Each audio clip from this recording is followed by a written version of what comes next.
Jim didn't hold back, blasting this panel's hypocrisy. It's a very clear violation of the FACE Act, what went on there, certainly enough to bring charges. And, that should not be taken lightly.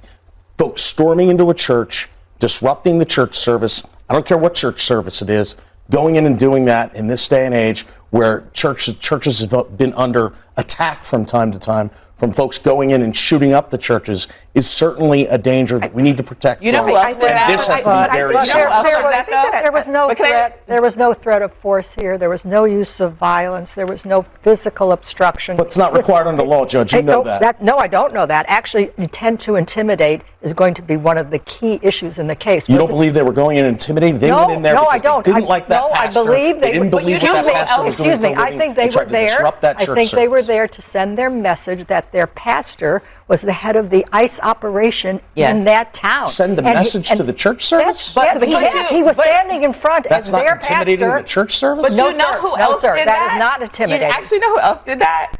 Jesus. Jesus went into the temple and flipped tables when he felt like it was a den of robbers and thieves, when they felt like injustice was there. They were doing what they thought was their moral and biblical. What they thought was moral and right? There were folks in that church. Crossed the Rubicon that likely broke the law.